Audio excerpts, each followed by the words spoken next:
아름다운 이야기가 있네.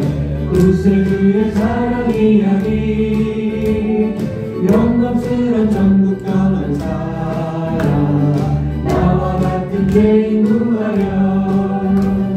주님의 크신 사랑 정말 놀라워, 놀라워, 놀라워라. 주님의 크신 사랑 정말 놀라워, 나를 위한 그 사랑. 넓고 넓은 우주 속에 있는 많고 많은 사람들 중에 구원받고 보호받은 이모, 주의 사랑받고 산다네. 주님의 크신 사랑 정말 놀라워, 놀라워, 놀라워라. 주님의 크신 사랑 정말 놀라워, 나를 위한 그 사랑. 사람들은 이해할 수 없네, 주를 보는 하나님 사랑. 이 사랑이 나를 살게 하네, 갈보리의 구속의 사랑. 주님의 크신 사랑 정말 놀라워, 놀라워, 놀라워라. 주님의 크신 사랑 정말 놀라워, 나를 위한 그 사랑.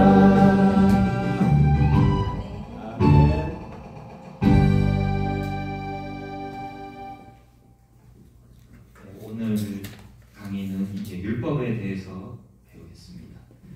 제목은 율법의 역할과 연약함, 율법의 역할이 무엇인지, 그리고 연약함, 율법의 약점이 무엇인지 한번 보도록 하겠습니다.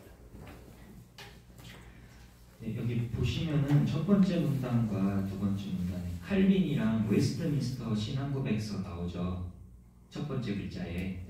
네, 그거 들어보셨나요? 네. 그러면 잘 알지 못하고 못하시고 그럼 간단하게만 설명해야 될까요? 네, 칼빈은 이제 16세기 중세 로마 카톨릭이 매우 부패했던 그때의 사람인데 그 부패한 로마 카톨릭을 개혁한 사람입니다. 종교개혁이라고 하죠. 그래서 종교개혁을 한 사람이고 이제 우리 장로교에서는 최고로 쳐주는 개혁자입니다. 종교개혁자들이 많이 있는데 그 중에 장로교에서는 칼빈을 최고로 쳐준다. 그리고 또 칼빈이 성경을 연구하면서 바울의 예시를 보면서 우리 교회의 정치 제도를 어떻게 해야 되겠는가 하니 바울의 사례를 보면서 장로 정치로 해야겠구나. 그래서 이제 장로교가 됐다고 보시면 될 것 같아요. 그리고 칼빈을 또 최고로 쳐주는 이유 중에 하나가 칼빈이 이제 종교개혁도 하고 설교도 다니고 신학 연구도 하면서 쓴 책이 기독교 강요인데 이게 이제 성경을 잘 이해할 수 있게 설명한 책이거든요. 그래서 그 저서로 성경을 잘 알 수 있게 성도들이 글을 잘 모르는 성도들이어도 그것을 통해서 성경을 알 수 있게. 왜냐하면 그때는 성경이 라틴어 성경이었거든요. 그래서 그걸 썼고, 그리고 다음 웨스트민스터 신앙고백은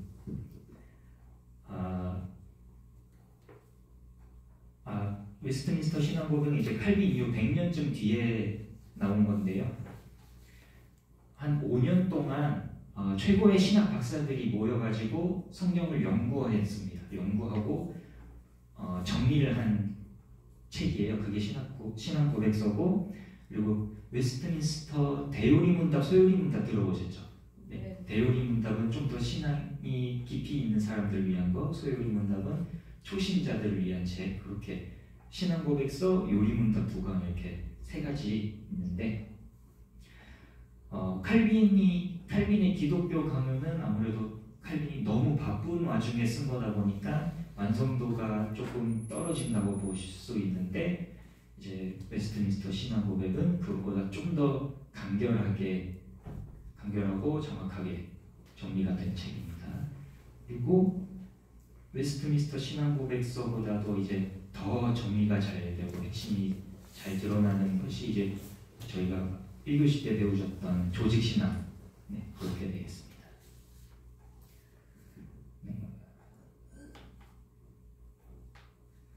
그러면 이제 시작해보도록 하겠습니다.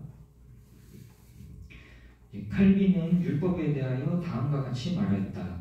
율법을 주신 목적은 구약 백성을 그곳으로 억제하시려는 것이 아니라 그리스도 안에서 구원을 얻으리라는 희망을 그가 오시기까지 배양하시려는 것이었다.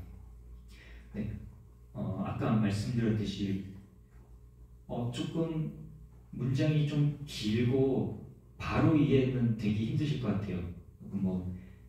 희망을 그가 오시기까지 배양하시려는 것이었다 하면서 약간 직설적으로 와닿지 않는 그런 부분이 있는데, 아무튼 칼빈이 말한 율법의 역할은 단순하게 죄를 억제하기만 하는 것이 아니라 구원의 희망을 갖게 하려는 것이다.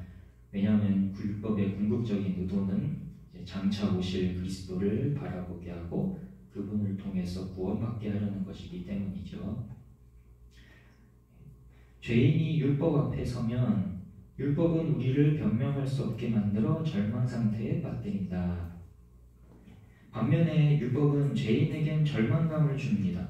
왜냐하면 죄인은 율법을 완벽히 지킬 수 없기 때문에 자신의 죄와 부족함을 명확하게 보게 되고 나 스스로 의로워질 수 없다는 걸 깨닫기 때문입니다.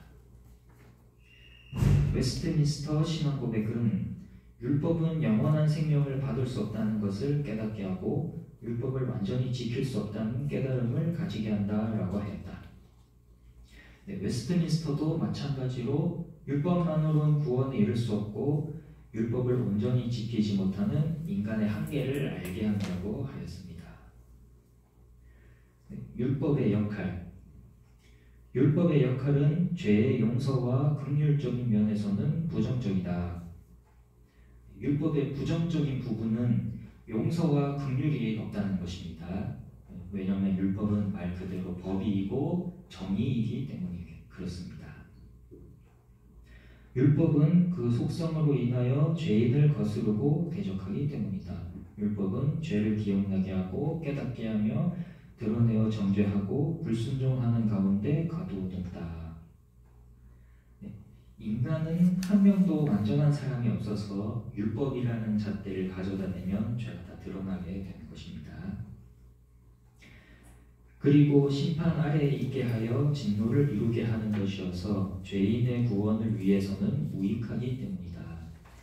구원을 위해서는 은혜와 긍휼이 필요한데 율법은 정죄의 기능을 하기 때문에 구원에 있어서는 무익합니다.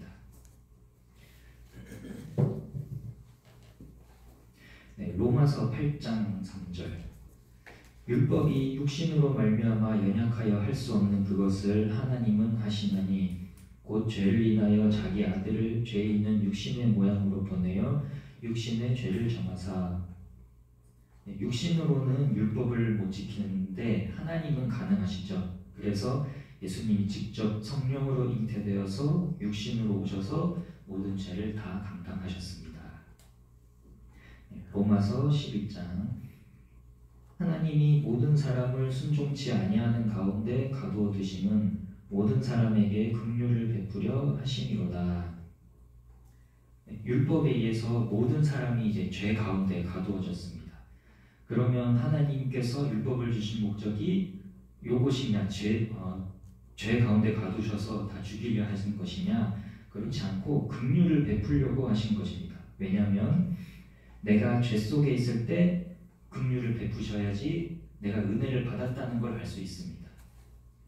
하나님의 은혜 없이 나 스스로 의인이 될 수 있으면 은혜가 은혜인 줄 모르고 교만해질 수밖에 없겠죠. 그래서 은혜를 베푸실 때 그게 은혜인 줄 알 수 있습니다. 33절. 깊도다 하나님의 지혜와 지식에 부요하며 그의 판단은 측량치 못할 것이며 그의 길은 찾지 못할 것이로다.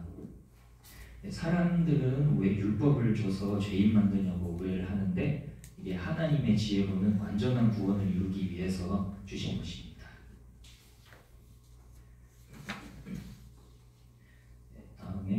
로마서 5장 율법이 가입한 것은 범죄를 더하게 하려 함이라. 그러나 죄가 더한 곳에 은혜가 더욱 넘쳤나니. 네, 죄가 더한 곳에 은혜가 더 많이 갑니다.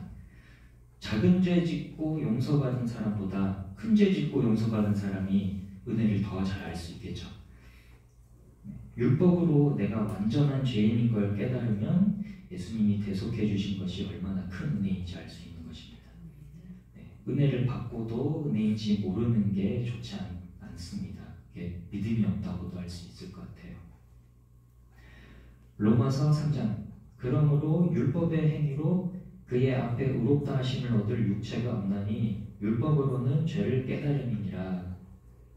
네, 세상의 종교들은 금욕 종교가 많습니다. 금욕을 해야 되고 어떤 행위가 있어야 되고, 그래서 세상 종교들은 행위로 구원을 얻으려고 하는데 그런 거로는 구원을 받을 수가 없는 것이죠.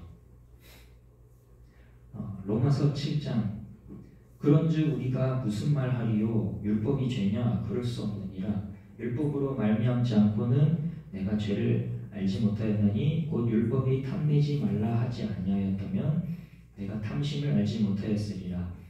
그런즉 선한 것이 내게 사망이 되었느뇨? 그럴 수 없느니라. 오직 죄가 죄로 드러나기 위하여 선한 그것으로 말미암아 나를 죽게 만들었으니 이는 계명으로 말미암아 죄로 심히 죄되게 하려 함이라. 법이 없으면 천지에 전부 다 의인입니다. 죄가 죄인 줄 모르는 것이고요. 결론적으로 이제 율법이 있으면 신앙생활을 할 때 조심할 수 있고 더 잘할 수 있습니다. 예를 들어서 만약에 내 몸이 암이 있어도 암에 걸리면 죽는다는 사실을 모르면은 암에 걸리는 그 생활을 계속해서 살아야겠죠. 그리고 골로새 2장 우리를 거스리고 우리를 대적하는 의문에 쓴 증서를 도말하시고 제하여 버리사 십자가에 못 박으시고. 네, 여기서 의문에 쓴 증서가 뭔지 아시나요? 잘 모르시죠? 네, 의문에 쓴 증서는 한마디로 율법을 말하는데요. 이게 고대 로마 그리스 시대의 법정 용어입니다. 이게 케이로그라폰이라고 하는데 이제 원어 그대로 직역하면은 채무 증서를 뜻해요. 그러니까 즉 법적 책임, 정죄, 형벌이 적힌 문서를 말하는 것입니다. 그래서 해석하자면 율법입니다. 그것을 이제 도말하시고 자하여 버리사 십자가에 못 박히시고 그것을 도말하여 버리셨습니다. 한마디로 말하면 율법 안 지키면 지옥 간다는 사실을 그것을 없애버리셨다. 이제는 율법 대신 믿음으로 구원받는다 라는 내용입니다. 혹시 빠르나요? 아니요. 네, 지금까지는 이제 부정적인 면, 약점을 받고 이제 긍정적인 면 보겠습니다. 예수님께로 인도하는 몽학 선생의 역할을 하며 그리고 구원받은 성도의 삶의 지침이 되기 됩니다. 로마서 15장 무엇이든지 전에 기록한 바는 우리의 교훈을 위하여 기록된 것이니 우리로 하여금 인내로 또는 성경의 안위로 소망을 가지게 함이니라. 율법은 구원을 위해 필요한 게 아니라 교훈, 그러니까 삶을 위해서 삶의 지침이 되게 하려고 주신 것입니다.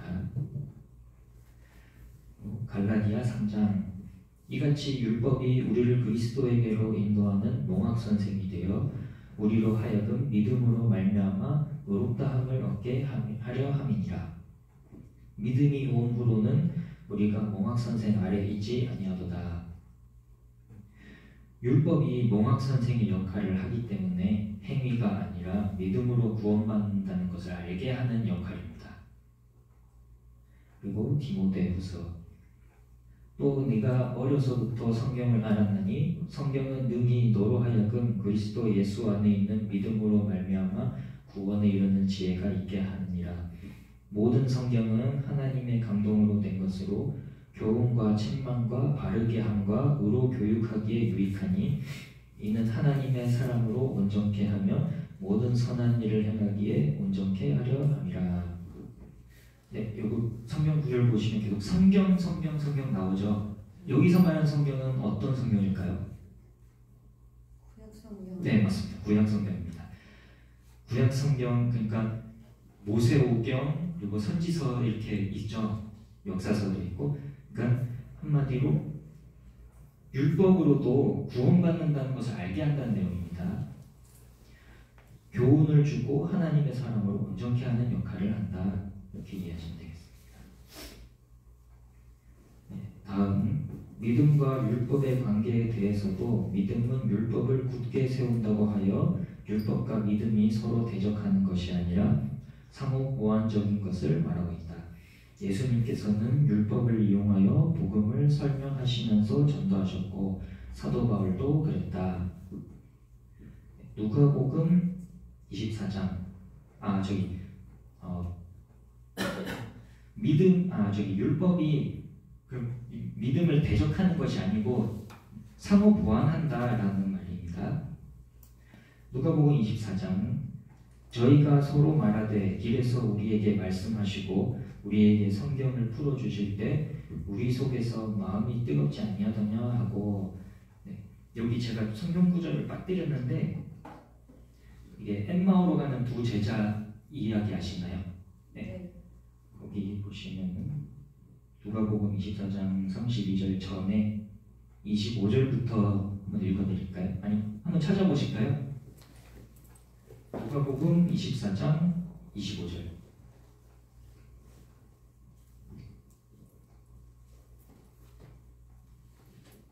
먼저 찾으신 분이 한번 읽어주세요. 27절까지.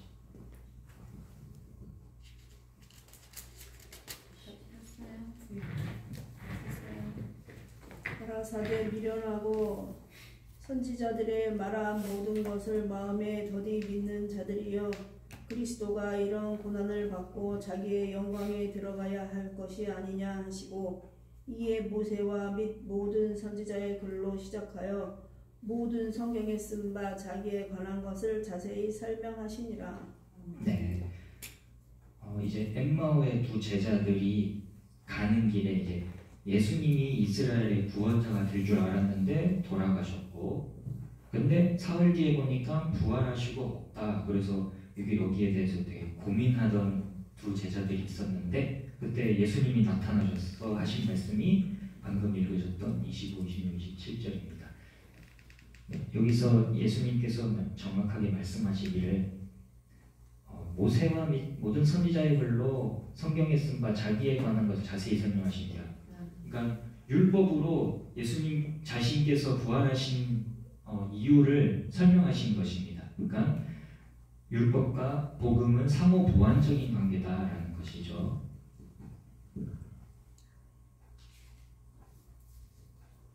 네, 다음으로 사도행전 17장. 바울이 자기의 규례대로 저희에게로 들어가서 새 안식일에 성경을 가지고 강론하며 뜻을 풀어 그리스도가 해를 받고 죽은 자 가운데서 다시 살아야 할 것을 증명하고 이르되 내가 너희에게 전하는 이 예수가 곧 그리스도라 하니. 바울도 보니까 성경을 가지고서 강론하면 뜻을 풀어. 네, 여기서 성경 구약 성경이라고 했습니다. 네, 구약 성경으로 예수님의 부활을 설명했습니다. 그런즉 로마서 3장 그런즉 우리가 믿음으로 말미암아 율법을 폐하느뇨 그럴 수 없느니라. 도리어 율법을 굳게 세우느니라. 율법도 하나님 말씀이 맞다고 보증이 됩니다. 왜냐하면 율법으로 복음을 강론하니까 그렇습니다.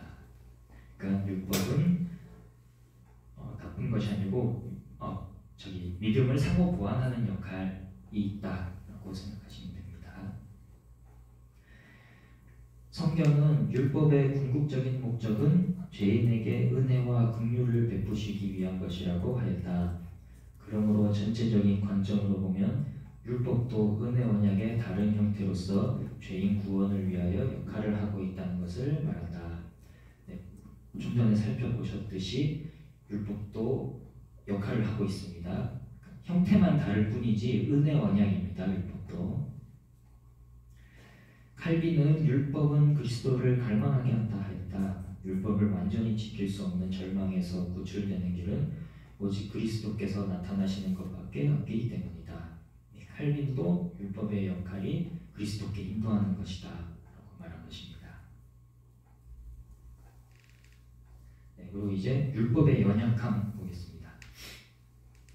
율법이 온전하지 못한 것은 율법이 나쁘거나 잘못된 것이 아니라 율법의 본래의 속성으로 인하여 죄인을 온전하게 하지 못하는 연약함이 있다는 것이다.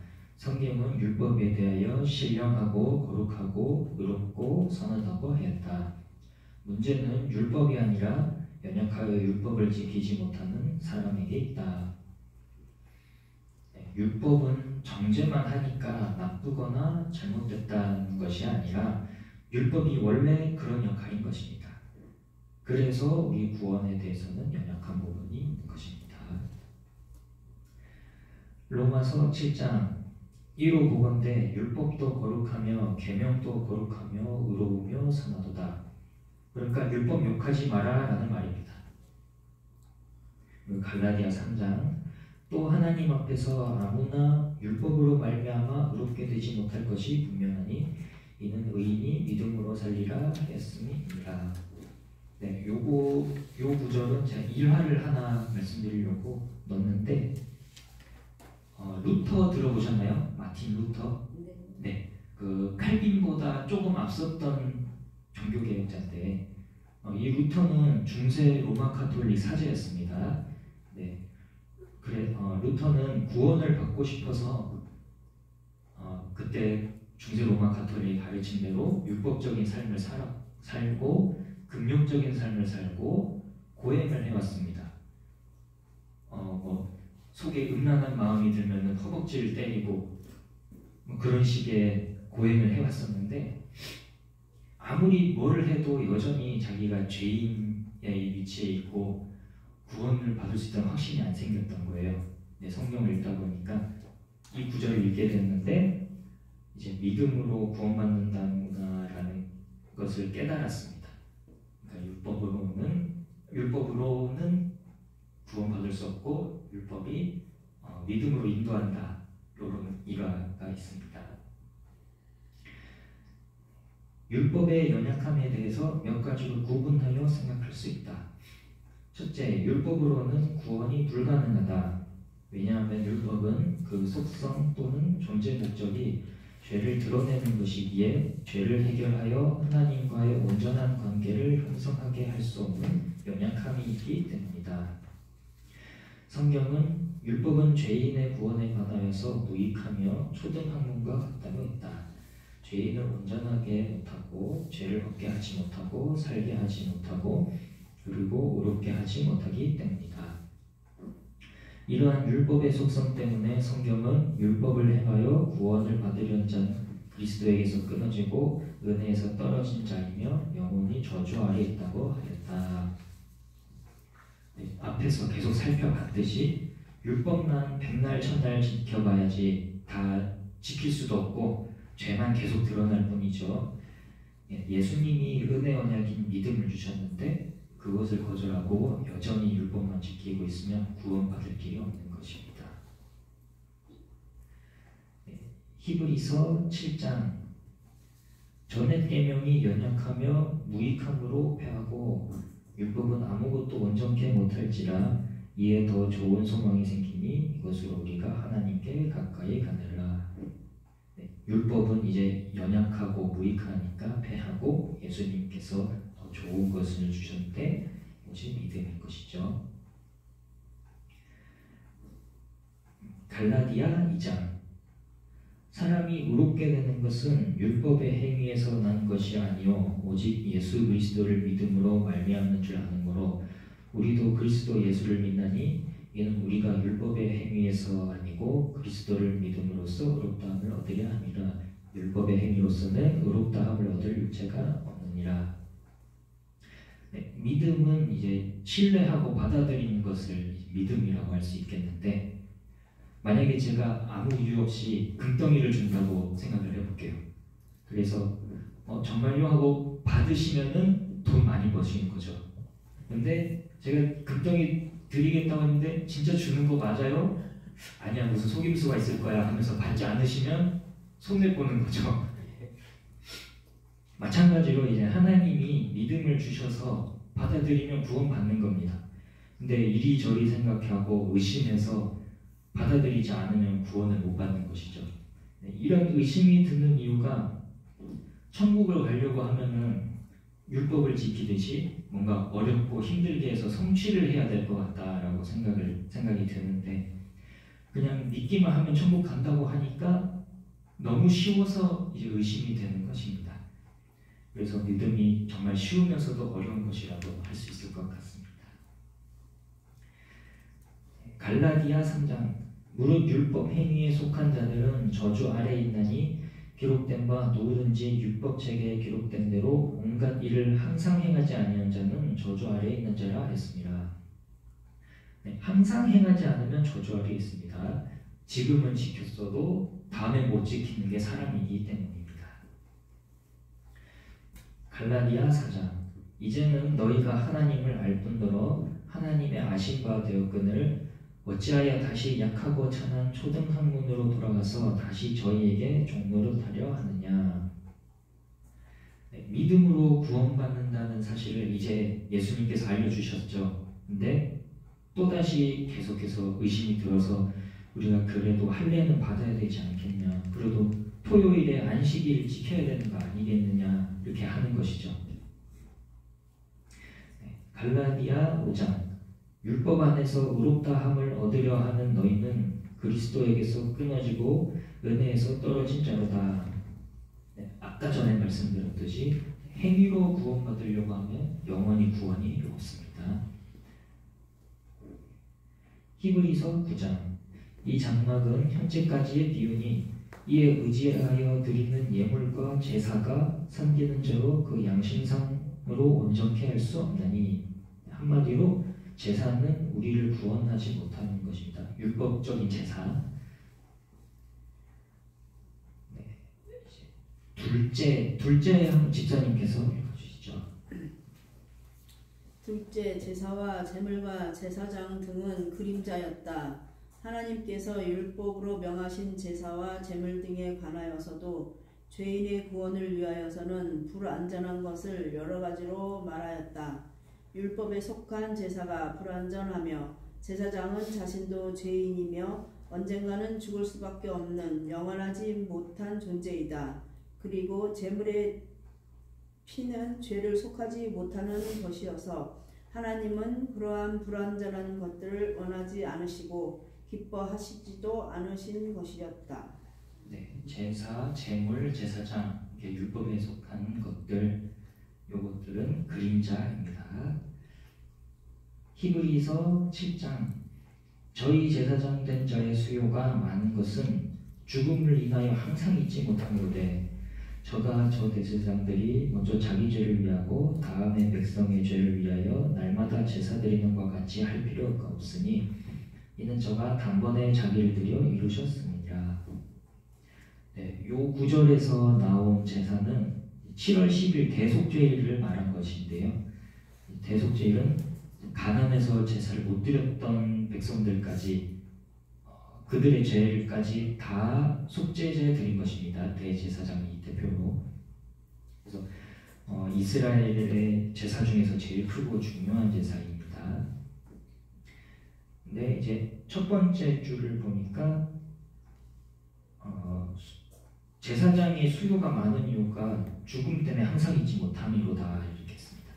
사람 제사장은 나이가 들면은 죽기 때문에 새로 뽑아야 되고, 또 제사도 이 대속죄일 7월 10일 매년 드려야 되지만 예수님은 영원히 제사장으로 계시고 제사도 십자가에서 단번에 이루셨죠.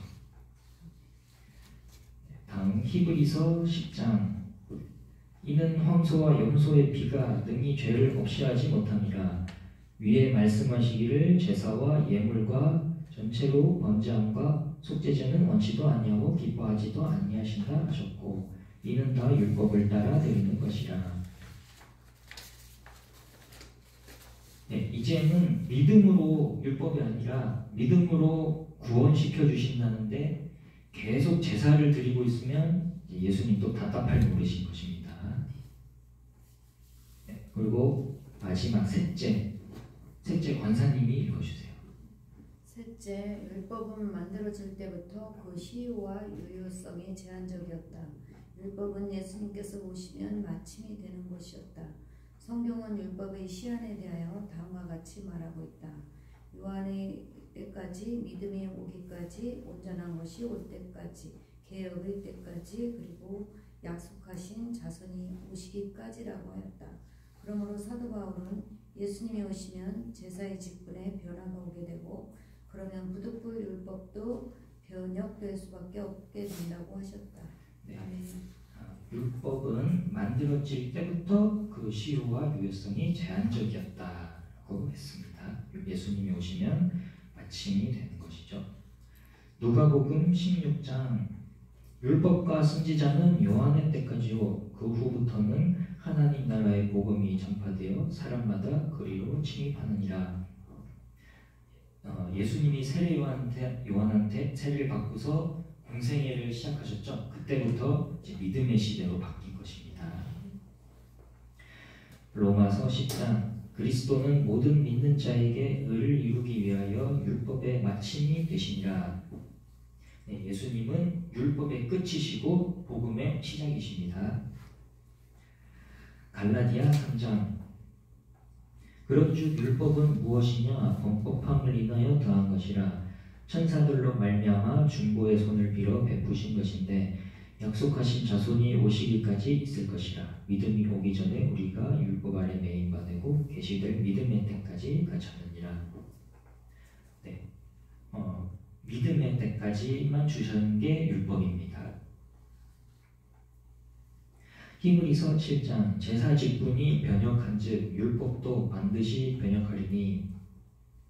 이제 제사장은 레위 지파 사람이 아니라 예수님으로 바뀌었습니다. 그리고 율법도 전부 다 바뀌어야 됩니다. 믿음으로 바뀌어야 되는 것이죠. 마지막 구절, 히브리서 9장, 이런 것은 먹고 마시는 것과 여러 가지 씹는 것과 함께 육체의 예법만 되어 개혁할 때까지 맡기는 것이라. 네, 이제 첫 줄을 보시면 율법은 육체적으로 좀 유익한 것입니다. 네, 그리고 그 줄 끝에 보시면 개혁할 때까지 맡겨둔 것이니라 하셨습니다. 이제 개혁이라는 의미를 알고 계시죠? 개혁은 이제 처음대로 원래대로 돌아간다는 의미의 개혁입니다. 그러니까 원래 하나님의 창세 전부터 구원하실 방법은 율법이 아니고 믿음이었습니다. 믿음의 조상 아브라함도 믿음으로 구원을 받았고, 그 아브라함은 모세에게 율법을 주셨는데 모세보다 400년 전에 먼저 살았던 것이 아브라함이죠. 그 아브라함이 믿음으로 구원받았습니다. 네, 율법이 와서 그 다음에 믿음이 오신 게 아니라 원래부터 믿음이었습니다. 네, 유대인들은 율법에 너무 집착했던 것이 패착이었습니다. 네, 여기까지 강의 마치겠습니다. 차렷 경례. 감사합니다.